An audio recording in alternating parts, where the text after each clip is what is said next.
9 o'clock alarm, so we will get started. We're here for just a general work session, mainly to talk about the budget. Mr. Presley, I'm going to let you start, but I'm going to ask you to introduce our new fire chief first, please. I would be happy to. This gentleman sitting on the corner here, stand up, Randy. Good morning, everyone. This is Randy Davis. Randy's been in the fire service for about 35 years, is that about right? And he was the fire chief in Eureka Springs, was the assistant chief here in Holiday Island, has worked in Holiday Island. He knows this community, he knows a lot of people, and already has a tremendous amount of support coming into the position. And by the way, I asked for a favor from the fire chiefs in this area, the fire chief at Lowell, the fire chief at Siloam Springs, and the fire chief at Pea Ridge, to sit in on the interview panel and bring their expertise. And they know Randy, they know people who know Randy, and then they talk to people who talk to people who know Randy. And I still got the job. so Randy has been in Northwest Arkansas in the fire service for a long time and has a solid reputation. And Randy, we're thankful to have you here. I appreciate you coming to the meeting this morning. I really look forward to working with you. Appreciate it. Looking forward to it. You bet. On behalf of all the commissioners, I want to say welcome. We're just so glad to have you here in Holiday Island and look forward to a positive working relationship. Thank you so much. All right. You want to charge forward with talking about the budget, please? Yes, ma'am. Well, in the last budget work session, we made a lot of progress. We vetted through all of the departments and various needs, and there were some CIP items that were approved during that work session. And so I think we're nearing the finish line here in finalizing this budget.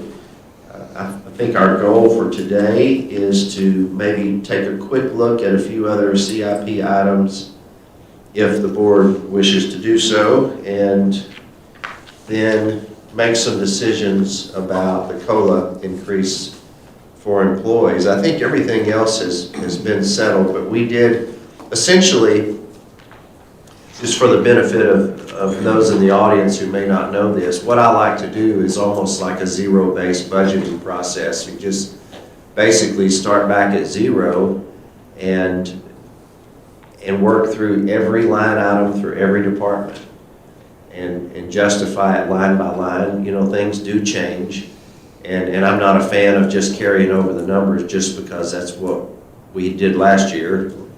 You know, that we need to take a look at that number and see if it needs to be the same for the upcoming year. So we do that with each department head. We vet through it very carefully and look at a 5-year trend on expenses. So that's where we're at, Madam Chair, and I'm happy to answer any questions. I don't really have any new information since our last workshop, other than the salary information that I emailed to you. And I agree that our goal for today is to get this in as much of a final order as we can so that on Monday we can make a motion to approve and adopt the budget. I want to remind everybody a budget is a budget. It's a plan. It's subject to be changed if need be, and if emergency things come up, like the island water well that went out, we take care of those kind of things. I think we need to make a decision first on salaries. Sure, I have a question before we begin. And that is, Danny, when will we get the audit?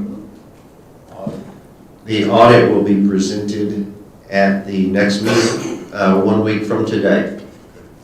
John, I believe it's John Evans, it's his name, will be here to The reason I present. ask that is we're hopefully going to have the final figures for next week to make the budget for 2023, but we haven't seen the 2021 budget yet. And if there are some things that are, that's why we have an audit, to find out what we might be improving, what we might improve on in the spending of money. I'm going to make a recommendation that if our current auditor cannot get the audit to us by, I don't know, let's say August of next year. I'm sorry. I'm sorry. Don't touch it. I'm going to turn this off. Got my attention. I bet. And I did it before I touched it. There goes that eardrum again. If we, and I know it's hard to get auditors and it's hard to get employees in all professions, but get it on November 28th, just about 3 days before December, 2 days before December, whatever it is. There must be some better way to do it, and if that's the state of the affairs of the accounting business, maybe we can talk to some other accountants, see if they could, even if we had to pay more. I think in order for us to make decisions on financial affairs, we need a budget audit earlier. I don't know a lot about audit firms, but I think this one has traditionally done the audit for years, which means they have an insight into our way of accounting that's going to take a new firm a good bit of time to learn. I think we need to talk with our auditor to see if we can get the information faster. I understand that. Thank you. But, they also said they're dealing with staffing issues just like everybody else in the world is dealing with staffing issues. And, we keep a close eye on our financials to kind of know where we stand and rely on the audit to make sure that our financials are accurate.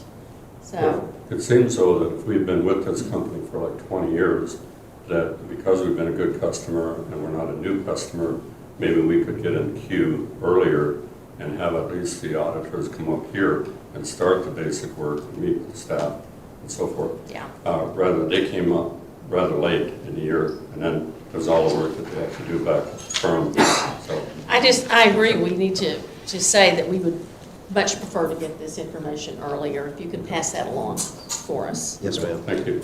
All right, let's see. All right, let's talk about where we stand with salaries, because we had looked at the thought of adding 6% increase, and then on reflection thought that perhaps we could increase that, just mainly because it's so impossible to get new employees. My understanding is the road department has had a hard time keeping enough staffing, and I really worry about that when snow coming got closed, So let's look at where we stood on salaries and what our options were. When we initially, turn my mic on here, when we initially looked at the 3%, it was approximately $27,000 to $28,000 for full-time employees, and then to establish a $14 minimum wage for all employees was about $54,000. We have a lot of part-time employees. In fact, we have, I believe, 58 employees total, and 27 of those are, I guess you can still hear me okay, 27 of those are full-time, and the remainder are part-time. So we have a lot of part-time employees here that we really rely on. Most of those part-timers have been with us a long time, and so they really understand the job. So we're blessed to have them. But in today's economy, when consumer price index is right around 9%, there's just no way to make ends meet on $12 an hour. So my recommendation is that we go to a $14 minimum. The cost of that, as I said, was $54,000. So when you add those two things together, it was somewhere that it was 54 and 27, so somewhere $81,000. That was the initial recommendation. We've had some input from people in the community that have said, 3% is not enough for the full-timers. The full-timers, well, let me back up. The part-timers have other source of income. They're generally, retirees. They were on Social Security income or something else. They're not, I can't imagine they're relying on 20 hours a week at, $12.50 an hour. So they generally have other sources of income. The full-timers getting a 3% increase in an environment where consumer price index is around 9%, that's also, it's tough for them to make ends meet on that. So I don't know if we have a public, don't we have a public comment section here? And Madam Chair, I don't know if you want to. We can do that. I mean, this is kind of work sessions a little bit more freewheeling. Yeah, I think I saw some people, and Bob's getting the list there, some people that signed up. I'd like to comment first, Madam Chair. Let's listen to our public comments, and then we'll go to commissioner comments. Mr. Crowe, please. Yeah,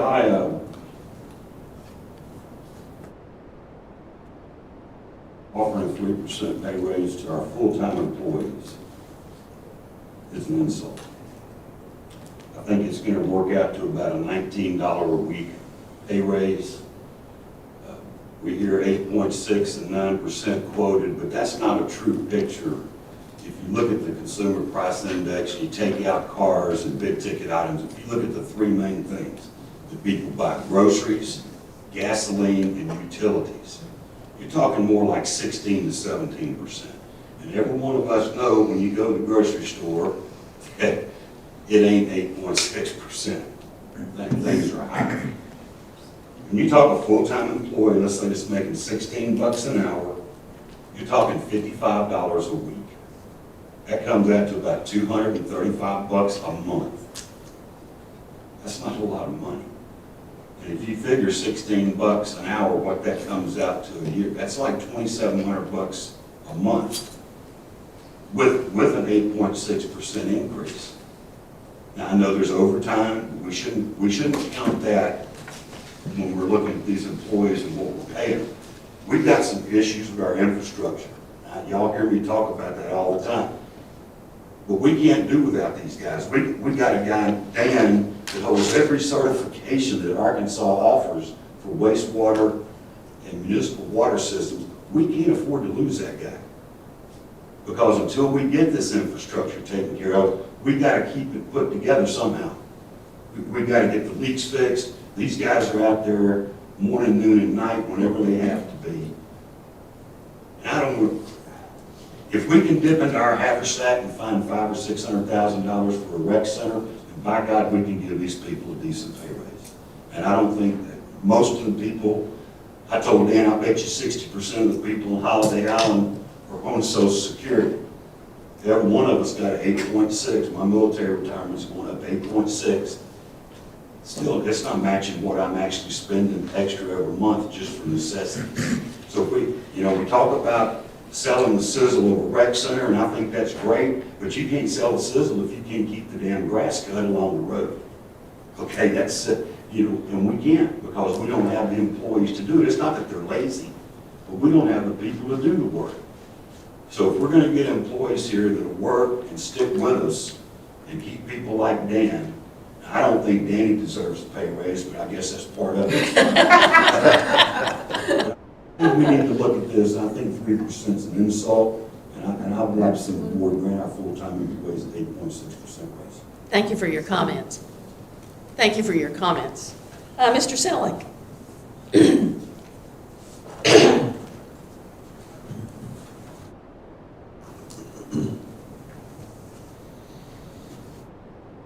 Al Selick, 22 Buckskin Lane, not necessarily wage related, but budget related. First of all, going to the comment that's made at the beginning of the regular meetings, or the commissioners are not involved with the daily operation of the SID, but it almost sounds like, don't come to us with your complaints. And I think there needs to be some kind of a relief, say if something is sent to Danny and nothing happens, people should feel comfortable saying something to one of the commissioners. They could research it farther rather than them having to go back and beat the subject. A budget is fluid. 2.5 months ago, a letter was sent in about the restroom, the ladies' restroom, and next to the ballroom. We know the letter was received because the response was sent back, not by Danny, but by somebody else who might understand it, that it could not be fixed because they were at the end of their budget and they're waiting for a new budget. They need to figure out that a budget is fluid. If you have a restroom that's not working, it needs to be fixed. One door has an out of order sign on it. The other door has a sign behind the toilet that says, hold handle down until toilet flushes. We consider Holiday Island our home. Would you put a sign like that in your home? They need to be fixed. Where's our handicap accessibility for people using the ballroom? Oh, they could go downstairs. No, they can't. We're saying handicapped. You know, maybe they have trouble seeing the stairs. We have a lot of people with glaucoma and such. Oh, they could use the restroom up by where they check in for golf. Not in the evening. Not if you're at a Christmas concert, you want to use the restroom. And as far as the ones up by where you're checking for golf, go in and check them out someday. Would you have the restroom in your home look like that? And we spend a lot of time getting outdoor golfers to come in here because they might like our course and they might want to buy our house and they love Holiday Island and they come in and they see a restroom that when I worked as a janitor, if I would have left the sink looking like that, I would not have been a janitor any longer. And I have worked as a janitor. It's a lot of scuzz built up along the faucets. Look at the back of the doors when you push the door to go out. How all the crud get built up on there. They never get cleaned up. On the other topic, on the rec center that's coming up, you know, a lot of talk was made about up here having to have windows so that people could watch the kiddie pool. But with this current, and I don't know if it's even a design. I don't know if it's supposed to be architect design, if we're still on the rendering from the CAD designer. But the only view of the big pool over here is this doorway right here. And then there's a big double door down at this end, and why is there a space between these two buildings to start with? But maybe the kitchen and all this stuff should be along this back wall and have this room opened up, this side opened up to view the large pool. Thank you for your time. Thank you.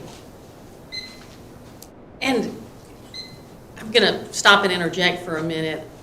You know, my whole life, what I've known is you go to the person that's where the problem starts, the department manager, and then if it doesn't get resolved at that point, you go to the person above that, and then eventually, you know, to the board. Those restrooms in the ballroom have been an issue. I understand that. I think about 4 different plumbers have tried to deal with it. We will continue to try to resolve that. Mr. Mills. I just put my name down, but I don't know what's going to come up. I mean, Oh. this process, I don't think really works because you don't know if you have a question until you get to the subject.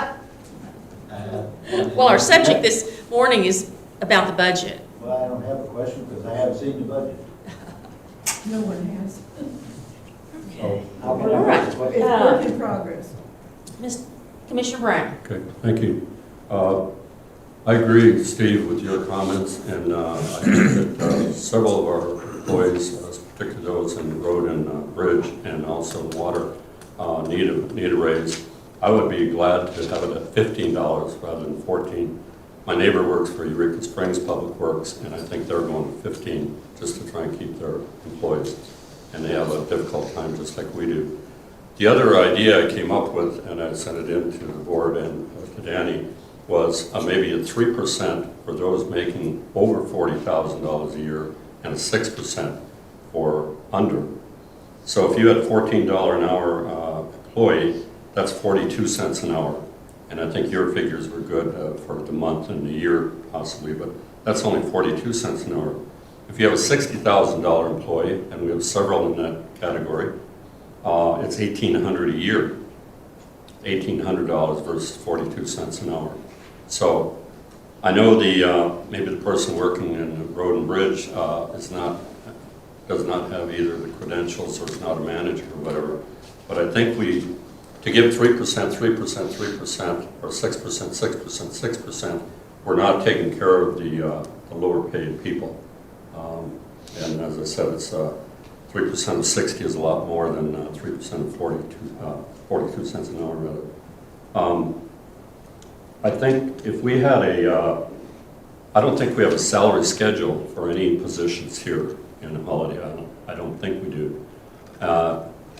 Ms. Childers and I have been in public education for years, and when you're a teacher, you start off at X, and if you get a master's degree, you get more, and if you got 5 years experience, you get more. But you know just about what you're going to earn every year. We don't have that, so we're looking at each time we do a budget, how much we're going to pay, particularly for those that are hard to fill positions. I think we can do better. I think we should have employees maybe in 23 come together and come up with some kind of not a strict wage scale, but as Danny said earlier, he can give employees a raise, and he's done that this year, 2022, for extra training, outstanding work. He has the authority to do that without the board approving it, and he's done that. But there are many that are down in that $14, $15 an hour that I need to be taken care of. So I agree also what Steve said and Al about the rec center, and we're going to get to that later, not today, but later probably. And I think with we've been blessed with the $1 million close to for the sale of the cell tower land, and also the good job that he's done on Purple Wave auction, $200,000. So we should use that for one-time expenses and on our yearly budget, go forward with wages and benefits. Thank you. Madam Chairman, Yes. I am adamantly opposed to a split tier raise. It is an insult to the people who make more money. Everybody is paying 15, 16% more, as Mr. Crowe said. How do you decide? You make 39.8, you're going to get 6%. You make 41, you're going to get 3%. It's arbitrary, it's unfair, it's demeaning. That's my piece. To me, Madam Chair, yes, go ahead, Mr. Stans. everything, I'm sorry, I've heard the old expression that the sergeants run the army, not the general. You got to have grunts. Grunts do the work. That's where it all starts. If you don't, the higher echelon, the managers, they sit back and do nothing. Well, I'm not going to say do nothing, but they're not accomplishing anything. It's the grunts that accomplish it. And those grunts have got to be taken care of. And if they're not taken care of, you're not going to get them. They're going to go to the chicken plants. They're going to go wherever they can go to make the money. I listen to the radio a lot. And Huntsville is a prime example. They're begging for people to come to work. Bonuses to come and sign on. After 2 months, another bonus. Anything to get them there, to get them to work. And we're having problems getting people to come here. We can't maintain the streets. We're not maintaining anything. The reason why we're having to do a rec center is lack of maintenance. That's why the rec center had to be torn down, because nobody maintained it. Oh, it's 50 years old. There's a lot of houses on this project that are 50 years old, and they're not being torn down. Maintenance, the grunts are the most important people that you can have. And if they have no pride, it shows. You've got to instill pride. It comes from management. That comes from the higher echelon. You've got to have it or it doesn't work. So whatever it takes to keep the people that we got that do the work, they're actually doing the physical work we've got to have. I had a gentleman at my house yesterday. He was going to do a job for me for $100. He worked 4.5 hours. And he said, well, it didn't come out as quickly as I thought it would. And I said, I'll tell you what, it didn't come out as quickly as I thought it would. Here's 150.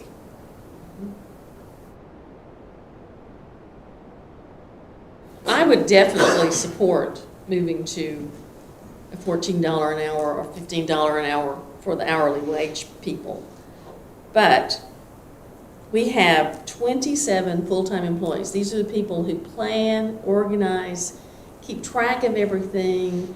They absolutely have to be compensated. And to suggest that they shouldn't get an equivalent raise because they're making more money, does not compute for me.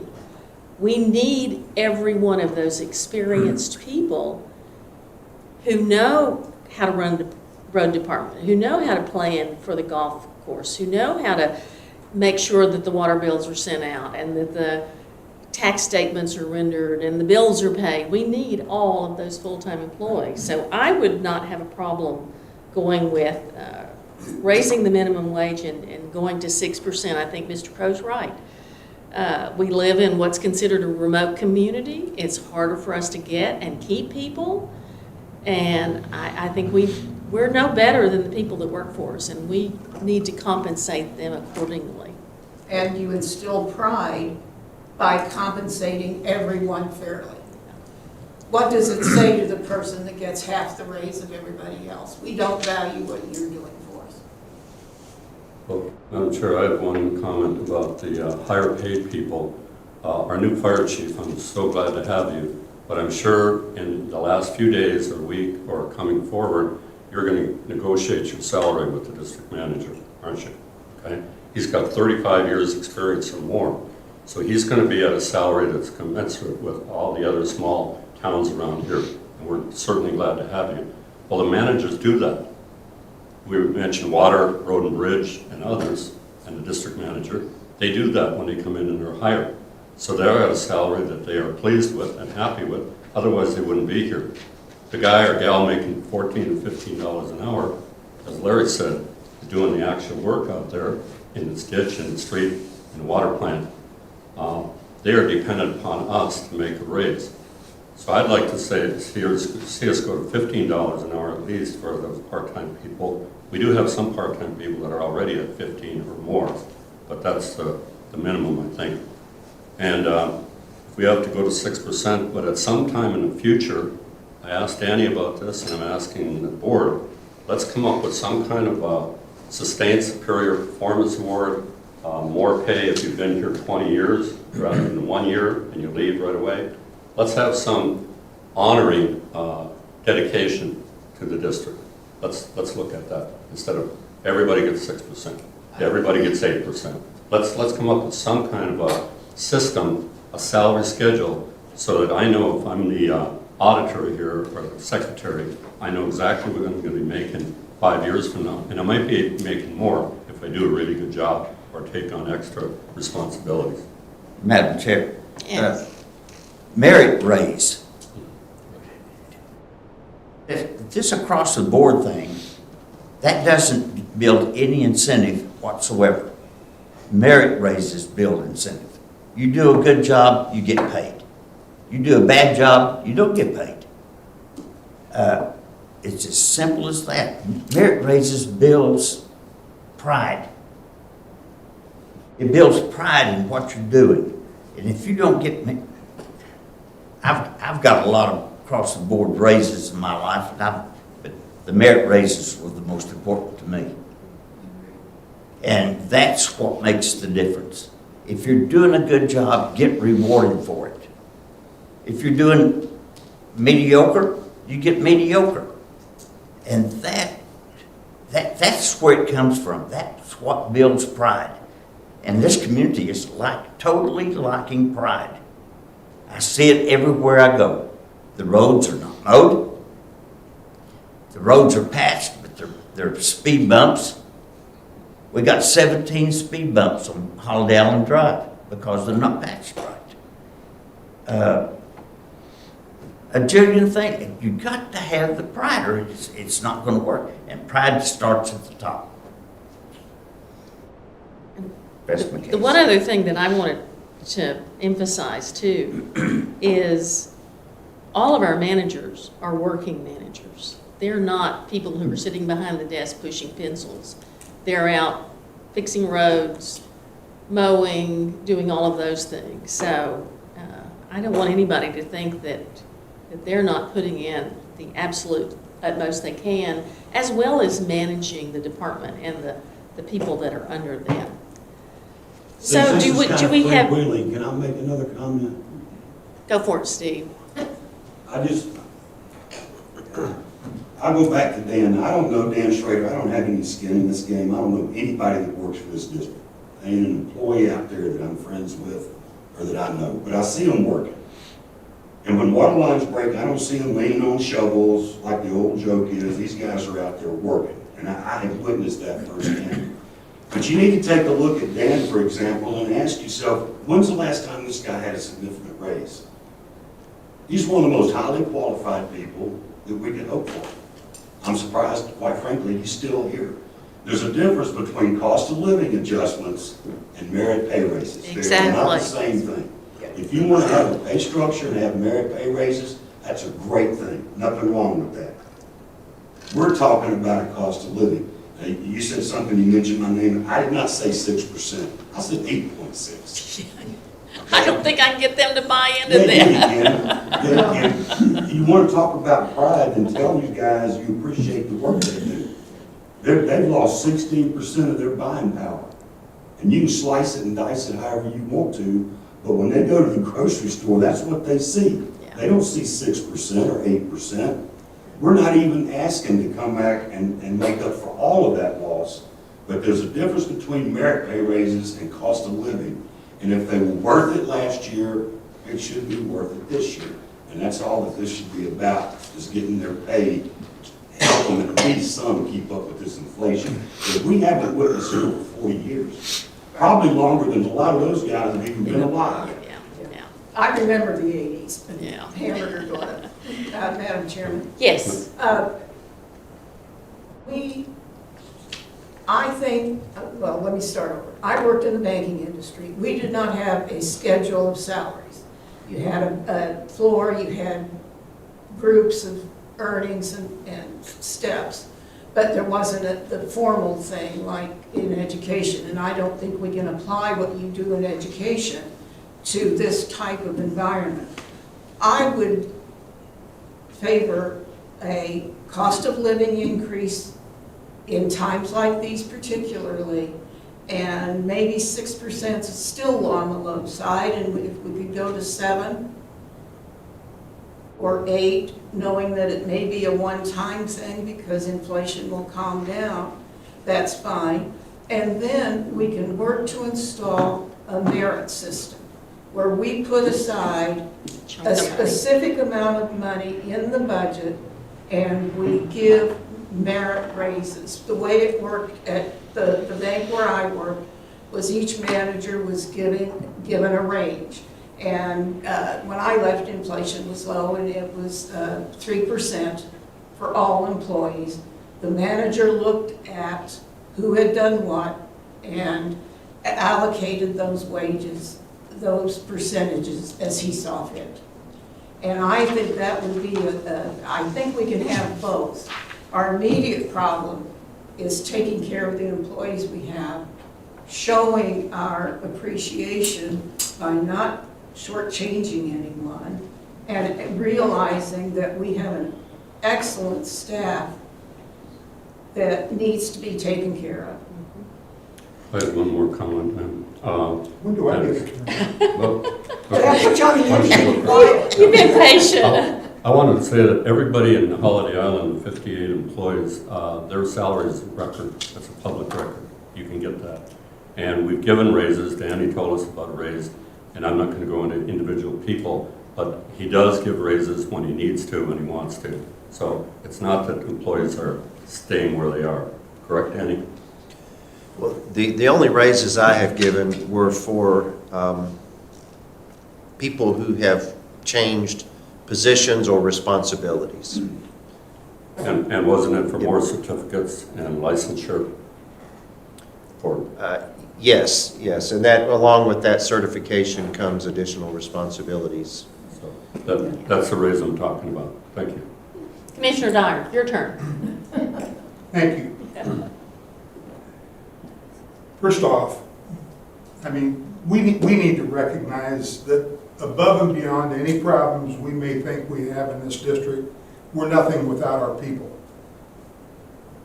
You know, the buildings can all collapse, the water can shut down, whatever, but we're nothing without our people, and we need to protect that resource that we have here and recognize how important they are. You know, I was chastised on social media after a recent board meeting where I said that we should offer some incentives or rewards to attract new employees, and people thought that was horrible for me to have done that. But I will say it again, we need to do what we got to do to get people, get quality people that will come here and, as Mr. Stamp said, do the work. Granted, it does take a big team of that lower echelon of people, and I don't mean to call them lower echelon, but the people whose boots meet the street every day. We got to have a solid group of those people, because they do the work. But we also need to recognize the importance of the leaders. You know, Mike Bennett, Tyler, you know, our new fire chief, Carrie, yeah. I mean, all the way through the organization. Those are the people that direct the work, assign the work. They're the people that take the horrible phone calls from the public, which they're not paid well enough to do.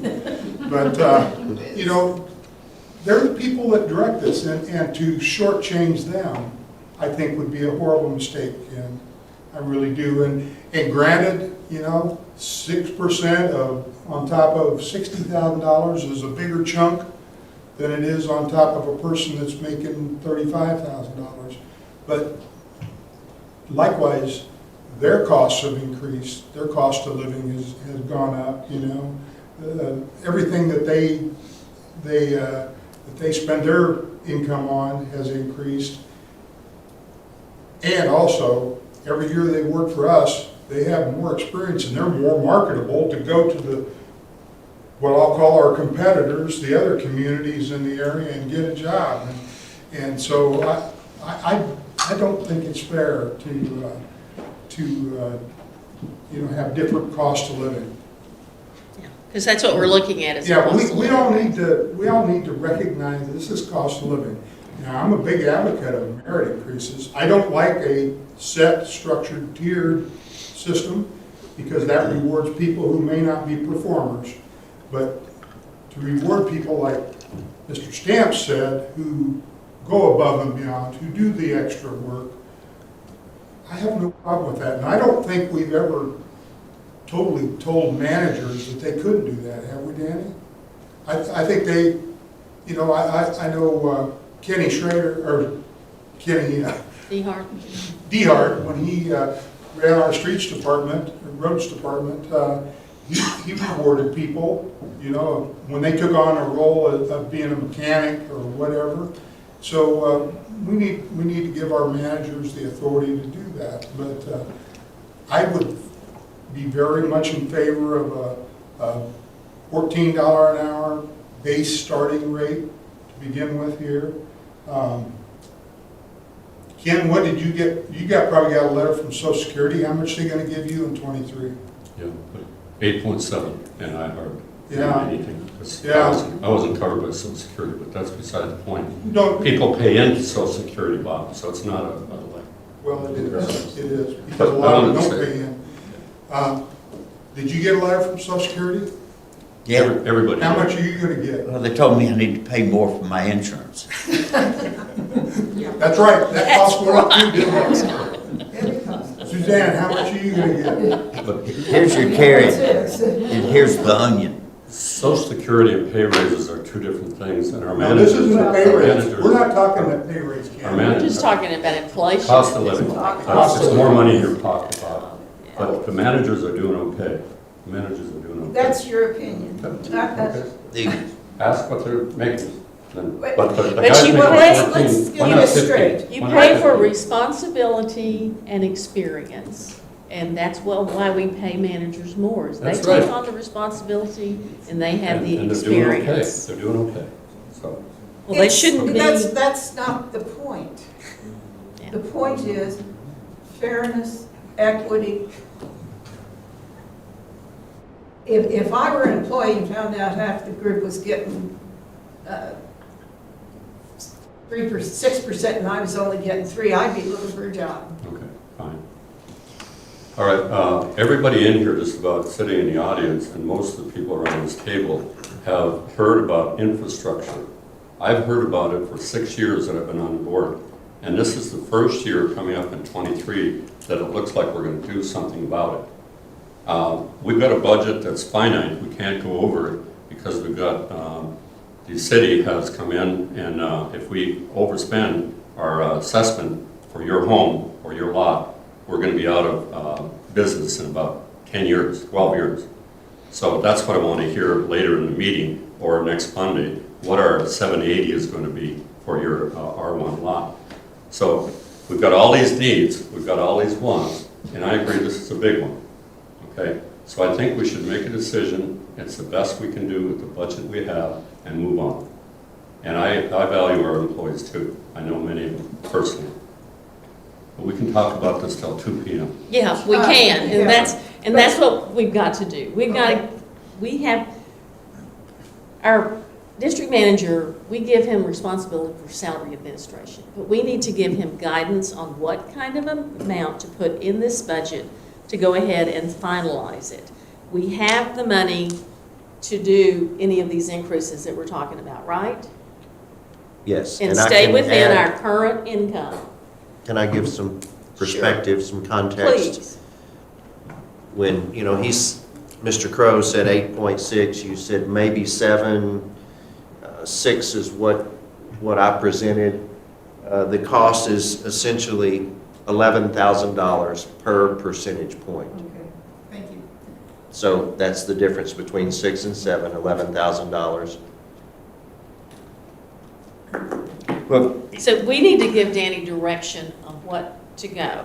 So let's see if we can find something that we can, because I want us to be able to make a consensus, because we're not going to take a vote on this right now. We'll take a vote on Monday, but we need to have a consensus that we can give to Danny to finish this up.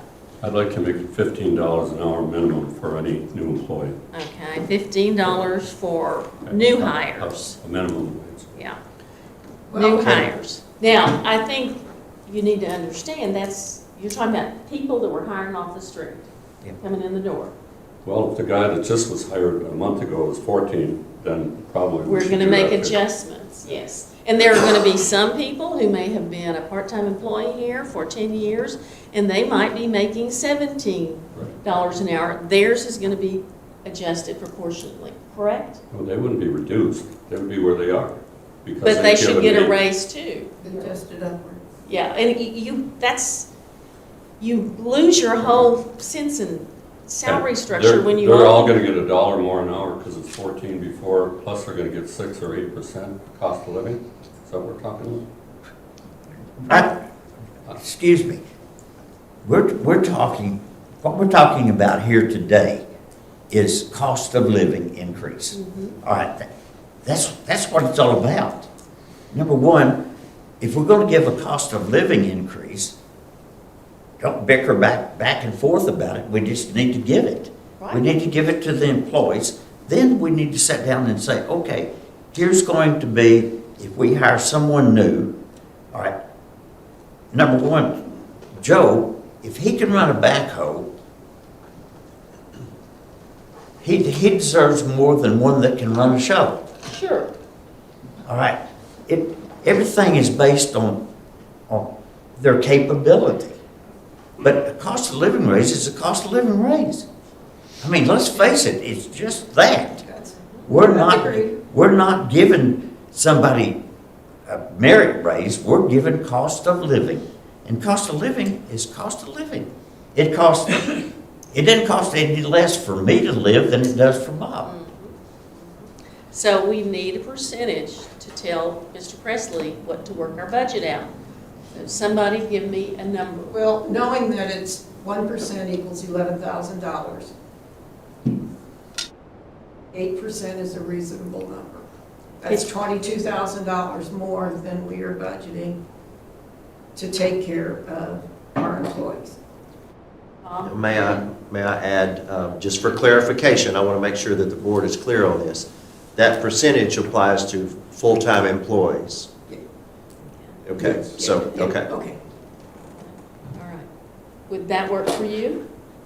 I would support Would that. you support that? So the guy making 14, he's part-time, he works 20 hours at the rec center mowing grass, he's not gonna get any cost of living. Danny's gonna adjust the part-time employees to match an increase in the new hire rate, plus their experience, plus their duties and responsibilities accordingly. I think he's just We said basically we're talking about 8% for a full-time employee. When we talk about part-time, we're gonna have to depend on him. That's to do salary administration. That's what you hire them for.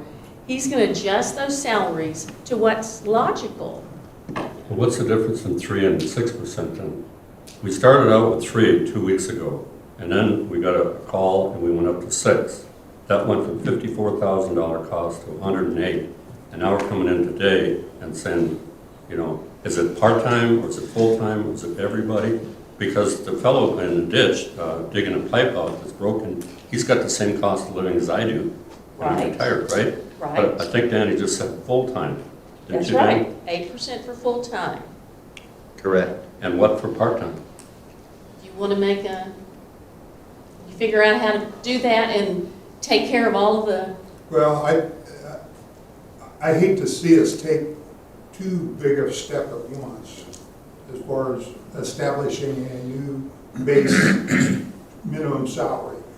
That's why I said $14 an hour, and then adjust the people accordingly. accordingly, you know, that other part-timers who are on board. Right. Okay. So you're really saying 8% for full-time employees, a $14 an hour minimum wage with adjustments within the district for Yeah, experience, to equalize it. yeah. And, okay. Is I that what think, you're I think saying? that, I feel that's fair, and I think it makes sense. And I think the majority of our people would be very happy with that and be proud to work at Holiday Island. By its nature, a $14 starting salary takes into account the cost of living, the inflationary process. We are giving them a raise and starting them at a higher wage because it's taking, the need for the higher minimum wage is taking into account what the inflationary pressure. Okay. Can you, Let me Ken, ask is that this. okay? Okay, I come in tomorrow morning, I want a job in road and bridge, and I am a shovel guy, that's all I can do. But I'll follow Mike's directions, and I'm a really good worker. And I've got recommendations from another city. Am I gonna get $14 an hour to start, or am I gonna get 14 plus 8% COLA? What am I gonna get starting? 14. $14. So the guy in the ditch is not getting any more than $14. Well, today he's already getting on 12. board. Today he's getting 12. But he gets no cost of living. I believe everyone in our roads department currently, and correct me if I'm wrong, Mike, but I think there's somewhere in the neighborhood of 16, because we don't have any part-time people in roads. They're all full-time employees. And several of them, I know Mike and at least one other, can operate heavy equipment. If you're a heavy equipment operator and you have that skill set, there's value to that. And Mike and I always have that conversation when we hire someone is, you know, do they have certifications? Do they have a CDL? Do they have heavy equipment experience? matters. And when we see those types of, assets being brought to the workforce here, we try to pay accordingly. Are there any employees, Mike or Danny, that have not taken the job because we have 14, either in water or roads? Are there any employees that have come and interviewed and said, I can't make it on $14, I'm going to go elsewhere? Anybody? Mike, can you answer that? Yes, Thank you. several.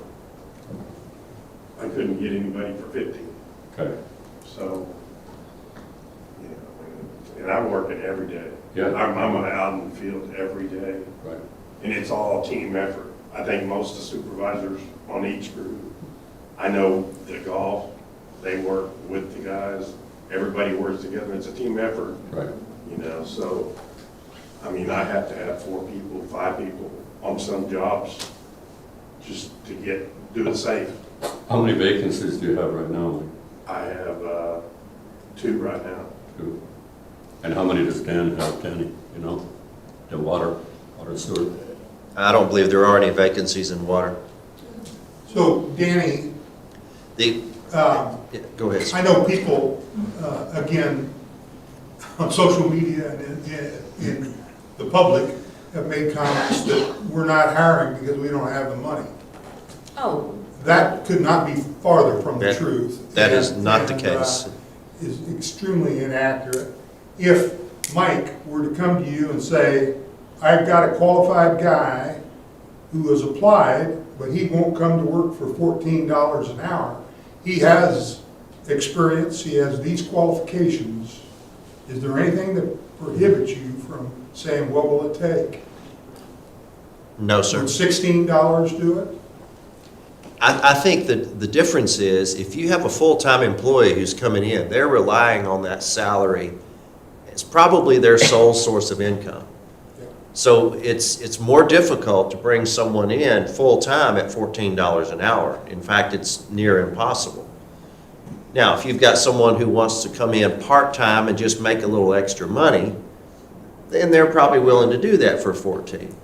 But what Mike is referring to are people who are looking for a full-time salary and might even have a family to support and that type of thing. 14 is just not going to do it. Yeah. And my point here is to clarify that what we're talking about is a base rate for the district. A base rate for the district, not necessarily the only rate that we're going to pay.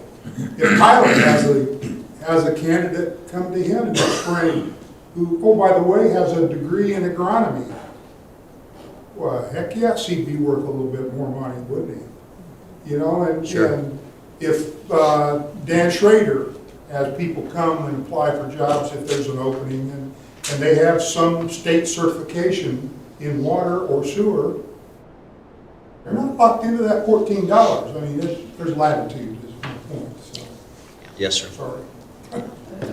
you always pay for experience. Yeah, it's called minimum wage for a reason. as And you pay Phyllis for said. experience and skills. That's right. Exactly. Exactly. So, Mr. Stamps, would you be able to agree that we ask Mr. Presley to establish an 8% for full-time employees and a cost of living increase for full-time employees, a $4 minimum wage for entry-level, 14. what did I say? $14. I wouldn't work for that. No, and that he adjust all of our part-time employees to match what Yes, needs I to don't, happen. I don't have You a don't have a problem with problem any with of that? that. All right, so we are in agreement to do that? All right. Do you I'm have, in agreement, only if we look next year, or we're here next year at this time, for those of you who are, to look at a merit pay type system in addition to cost of living. And also possibly after they stay a year, there's several cities in the area that are giving a bonus after 1 year of employment. Some, like Mr. Stamps mentioned, some of those companies are 2 months, 3 months. So if you're going to stay with us, we're going to help you. We're going to make your salary better. By the way, a lot of you don't know that we have real good benefits here, very good benefits in Hudson. And that's not included in any beginning wage or salary. I see some nods of heads, you're aware of that, we've talked about that before, and I'm proud of that. Thank you, I'll go along with it if we look at some way to reward people for longevity and outstanding performance in the future. Do you have the information that you need Yes. to and I- finalize and this? I'll develop a methodology for part-time people who are already, say, at $14.25 or something, to make it a proportional increase for them. Good. All right. It's not on the agenda, but I want to talk about something that occurred this past week. We had a check that came through to purchase a piece of equipment for the golf course that I asked Mr. Presley to hold off for a little bit on it. And my reasoning was that I didn't know how it was going to appear on social media. And I have thought about that over the weekend. And I thought to myself, that's actually kind of ridiculous. We have asked the golf course, Lauren, our golf course manager, and Mr. Presley to increase revenue at the golf course.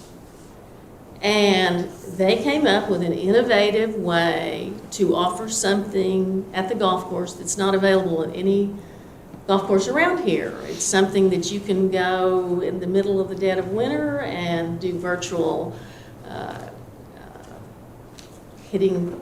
play a course, or, you know.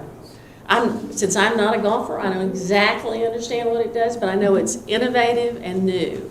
It's also not terribly expensive when you look at our whole budget. And as I have told y'all over and over again, and nobody seems to be listening, we have, at this point, when you consider the cell tower and the surplus sale that we have almost $2 million more in our working capital budget than traditionally is held there. So it's not a matter that we don't have money. We are extremely solvent at this time, and I think we need to take care of some of the issues that are there. But my reasoning was, how's it going to look? The 10 people on social media that keep the whole community stirred up are going to be having a fit because we bought this new piece of equipment for the golf course. And I have thought about that over and over again and thought that is absolutely not the way to look at it. We need to look at the 2,390 people in Holiday Island who depend on us to make the best decisions for the community. You know, people on social media, there is so much information, misinformation. There's so much that they say that's wrong. They don't want to hear the correct answers. We've all tried that, discovered how hard it is. So I think we need to discount that. Yes, I worry about the impact that they have on others who don't understand that they're saying things that are not correct. But we ask the golf course manager, we asked the district manager to increase income at the golf course. And they had an opportunity to do that. And as my grandfather used to say, sometimes you have to spend money to make money. And if they can come up with a good business plan to install that, to offer it around the community, around the area, you know, I've got to give kudos to Lauren. He's advertised our golf course on social media. He's advertised it over Groupon. He's put special packages together. He's done whatever he can to bring in golfers. This is something that people can use when the weather's not good, when you're sitting at home and looking for something to do, and maybe you can go practice your swing. So, you know, at this point, it's well within your ability to approve the purchase. So, at this point, I want to say, I think we ought to give it a try. It may work, it may not work, who knows? But if it gives us an opportunity to try to bring in some extra income, I would go for it. So, Madam Chair, I'll pass that on along. You said it wonderfully. I agree with you 100%. We had a comment a few weeks ago that if managers aren't trying to make more money or trying to get more income in, they shouldn't be here. And I think Lauren has done that. It's called a simulator, folks. It's a simulator. TrackMan. What? It's TrackMan.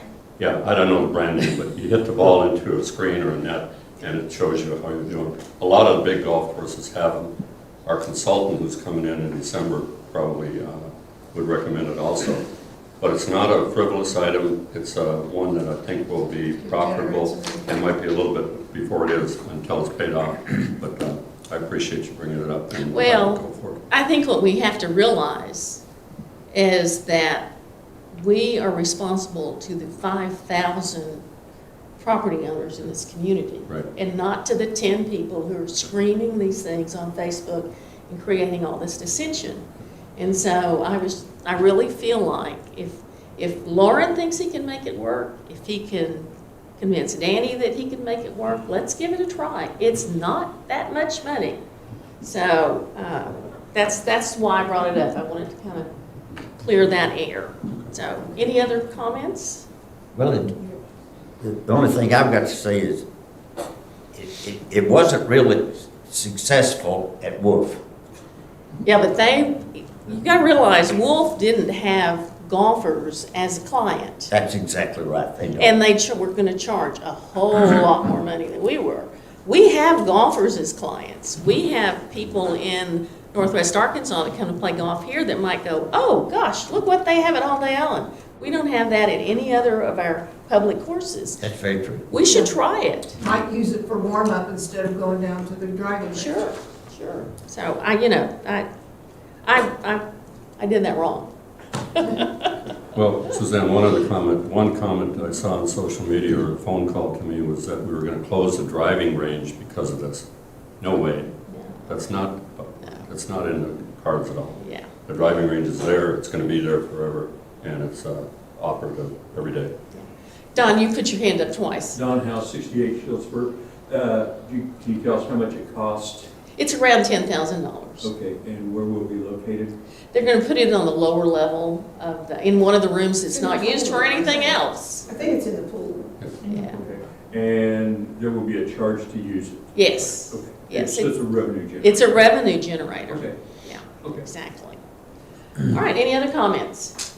For the record, and I'm an advocate of the golf course, but I did not support this. And, I think that $10,000 could have been better spent on replacing the horribly nasty carpet in the dining area, or fixing or redecorating the restrooms in the check-in area. I just, Oh, I agree with that. I But question honestly, this we a lot. have the money to do that. The money is sitting there. We need to be using it. We I'd didn't like to pay talk- assessments to not. well, Yeah. and that's right.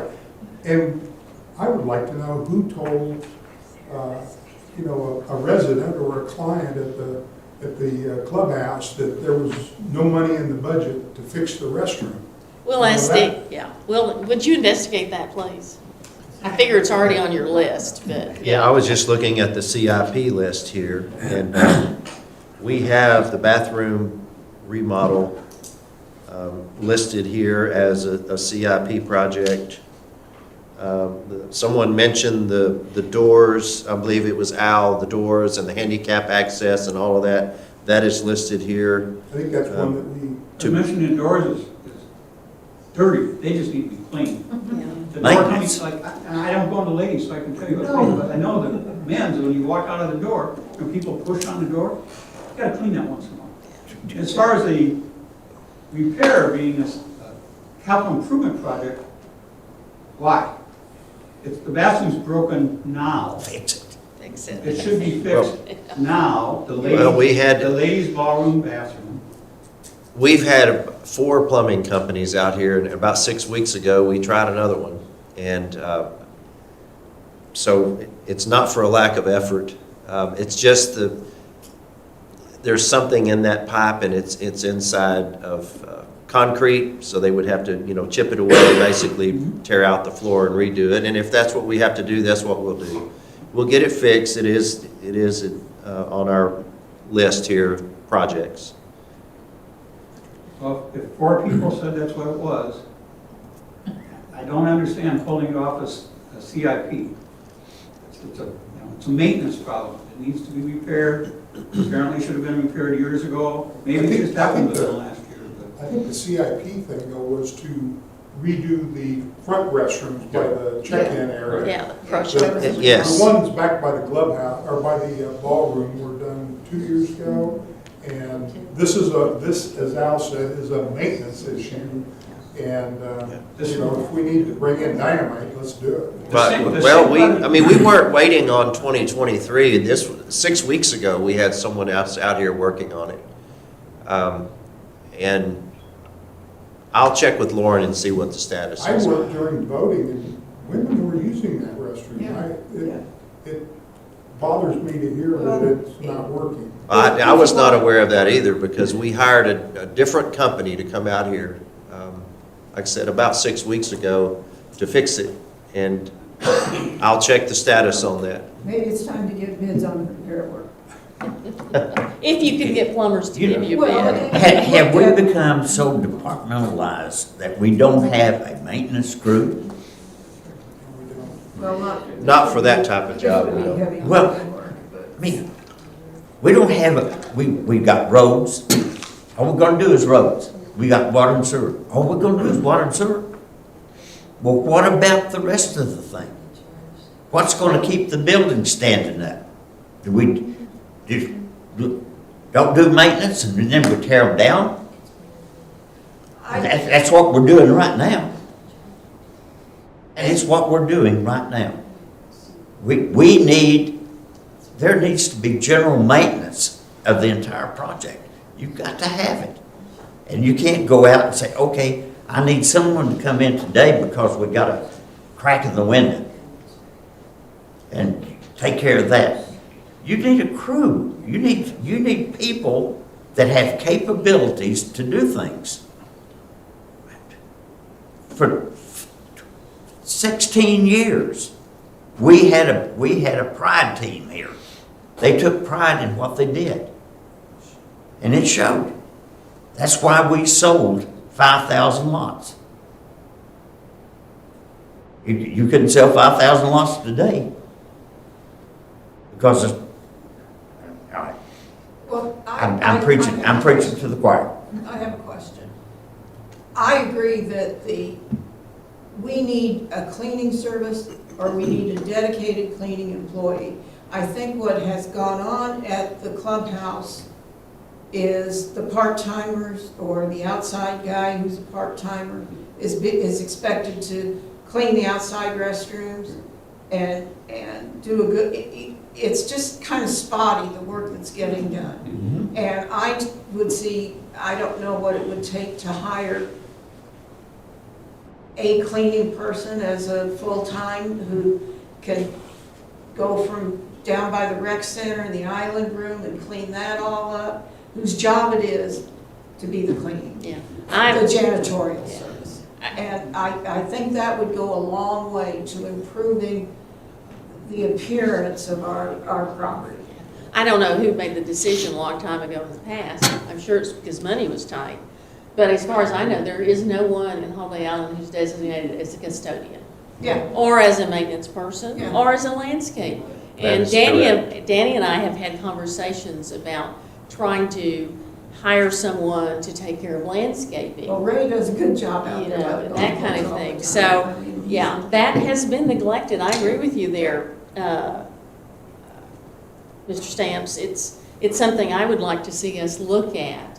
And once we get our budget all massaged, maybe we can see if there is room for contracting or, Yeah, hiring even people part-time. Once a week contract. yeah, exactly. Can I make Miss- one brief comment? Sure, please. You've got a lot of institutional memory that we don't have. Well, this is, I don't need to stand, but Linda Graves, 29 Table Rock Drive.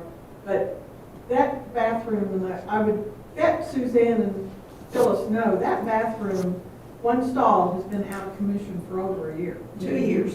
2 years. 3 years. No, I Almost- would say over almost a as- year. and Almost going on as 2. long as, It has been completely inoperable.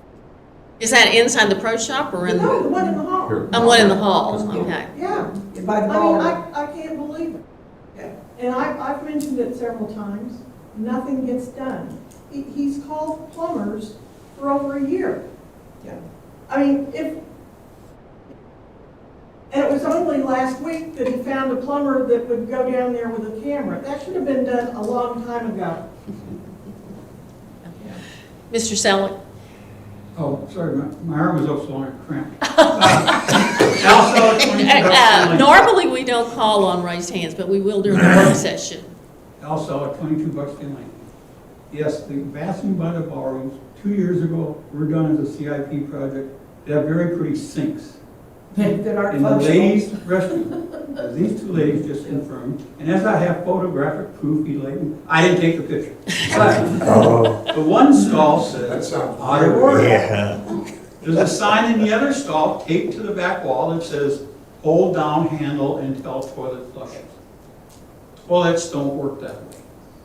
I'm not I'm just an old drug pusher, but toilets, you don't Drug have to hold pusher. the handle down to make sure it flushes. Something is wrong with the Something is toilet. wrong. The system needs to be reworked. And it should not be a CIP project. It's something Well, that that's maintenance. should be done Yeah. now. Yeah. Maybe, and I would assume that the ladies that worked the election were polite and just held the handle down. Yeah, I didn't. Most really know ladies what- are.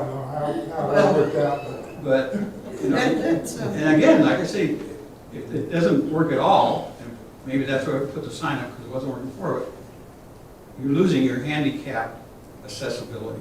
Right. And that's something Well, that we should and, pride you know, ourselves in having. If we want to have functions in there, wedding receptions, it looks terrible, and you can't get two people in there at the same time.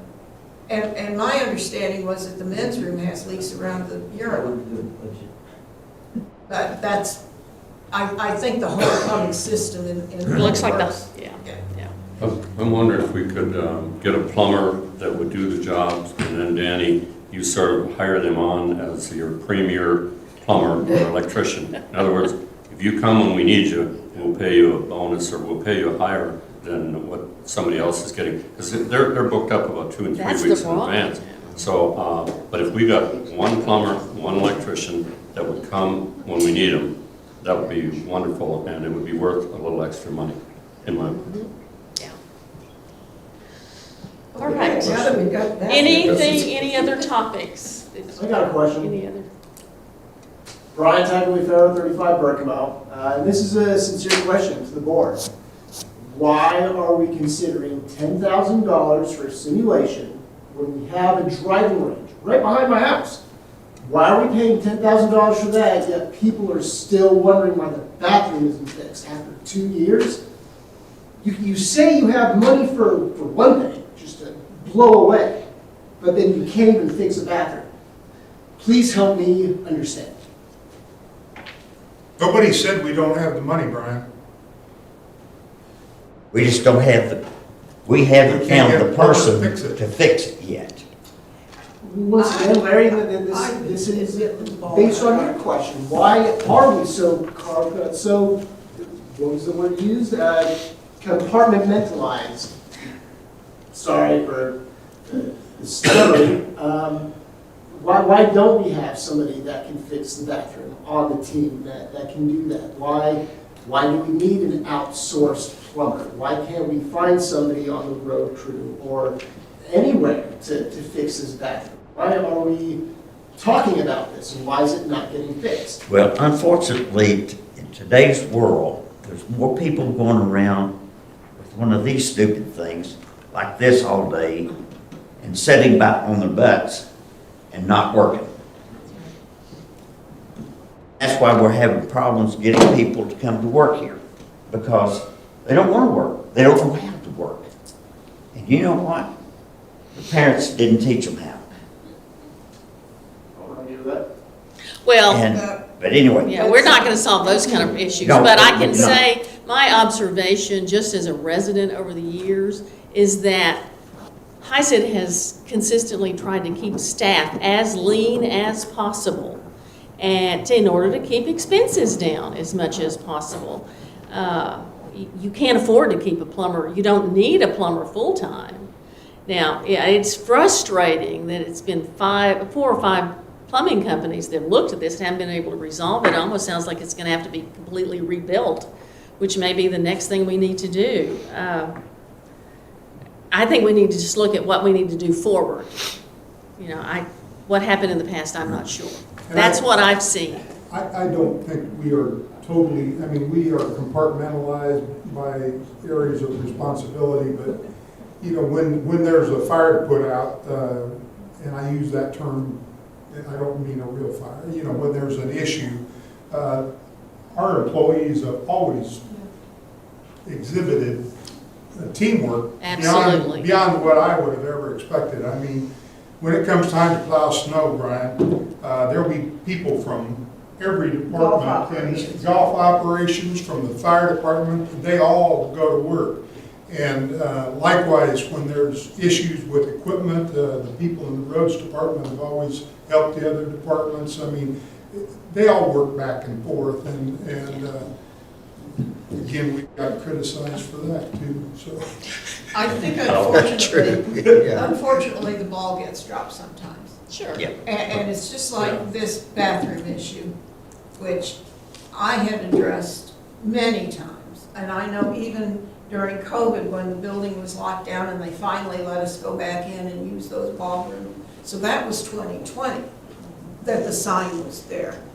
And it's a question of, I don't know whether a manager gets busy and doesn't follow through, or if there's no system for reporting and following up. I don't know what the answer is. But that's part of the problem is that, yeah, I talked to that guy and he said he'd get back to me and gone. One of the things that Janice Murphy did was we were having trouble at the barn, the historic barn with the women's restroom, and it was blocked about 50 feet out. And so Monette Plumbing came in, Monette, and they had the cameras and they dug up the lawn and they made it right, Monette Plumbing. So if we get plumbers, I don't care if they're from Cassville or Monette or whatever, we need to get them done, we need to get them in here and get the job done. Yeah. If we have to pay a little more, so be it. That's inexcusable. That's a priority What to me. Linda mentioned. Inexcusable. We gotta get it fixed. Okay. All right, we've been through items on budget. Are there any other commissioners have any other topics to bring up? CIP. Yeah. Yeah, that's what I was. I, at our last actual budget meeting, I think I didn't make a motion, but I expressed an opinion that because of our focus, as it should be, on infrastructure and most importantly, the $1.4 million grant that we're awaiting either a thumbs up or a thumbs down on, I would like to suggest that we postpone any discussion of spending the last little over $100,000 of our CIP money and wait until that. I mean, there's no urgency here, folks. And, you know, whether we do it in December or do it in January, it don't make a bit of difference. True. And, you know, if for some reason we don't get that grant, we need to go to work and priority number one is gonna be those PRDs. Mm-hmm. We're gonna get that taken care of. Mm-hmm. And I think every member of this commission has made a commitment to the public that we're gonna do that. And then we'll address the pumps, and if we need to do them one at a time, whatever. But we need to make sure that we don't suffer failures at our wellheads for pump number 4 and number 5, like we got a surprise this last summer when number 1 went down. And they are 50 years old. They need to have annual physicals. Well, I feel like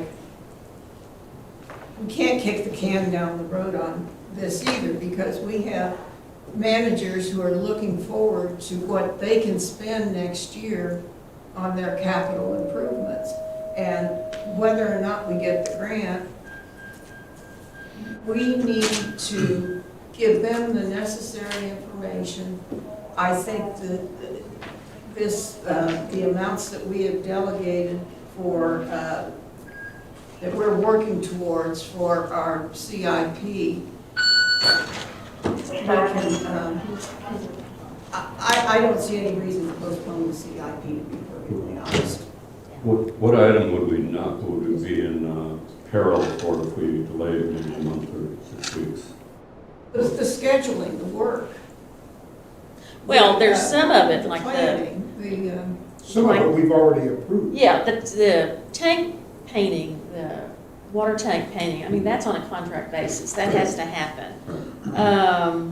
We talked about the marina upgrades on the lighting, which is a dangerous situation down there, we talked about that. There's really not that much on this CIP.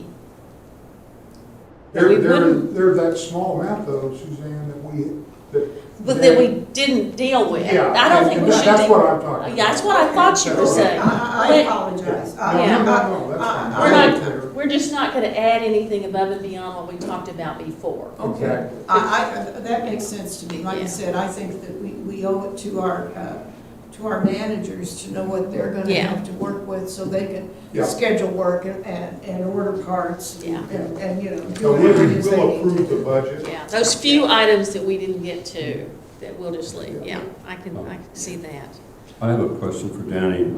Over on page 2, it says total with raises and $14 minimum. I know we made some changes and that's going to go up, but it's $2,098,000 rounded off, $2,098,000.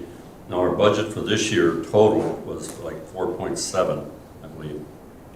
So on Monday next, a week from today, are you going to have a total budget that would include this figure and a little bit of adjustment for what we approved, or we haven't made a motion, but you know what you're going to do with it. And then the other budget that would go, and how close do you think we're going to be to 4.7?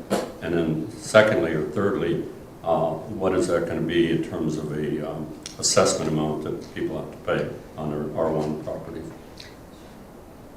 And I know of no discussions about changing the assessment schedule at all. Yeah, we have committed time and time again in this room, Ken, that we're not gonna change that. Yeah, that was my understanding. But we will be able, when we look at the budget on Monday, to see it with the raises that we suggested and the estimated revenue, so we'll know what that balance was. Yes, ma'am. And what we had from the projected revenues for '23, what we had left over after we plugged in some items was $193,000. Yeah, And that was with a big chunk of these raises already calculated in there. So, Let's go to another item then. If we, as Bob said, if we do not get this $1.4 million grant, and we were committed to 300 or 350 in that, Danny? sure. I believe it was $350,000, Okay. yes. So if we did not get that, I'm hoping we do very much so, we're, as Bob said, on planning for the future. If we don't get that grant, and we promised everybody as much as possible that we're going to work on infrastructure, where is the money going to come from that would have come from that grant?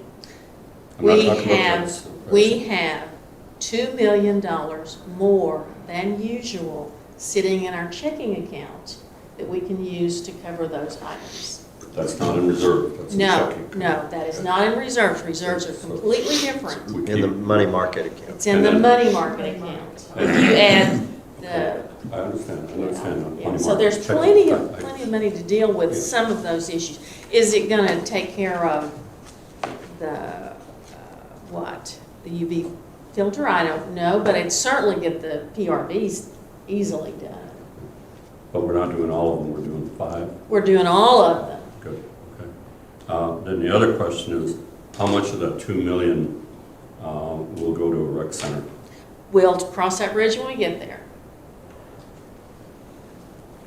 So you're saying that whatever these two totals, the income we get from water and everything else, and this budget here, whatever it is, you're not going to raise, you're not going to ask us to raise the assessment to homeowners above $780. It's not my plan. Okay, thank you.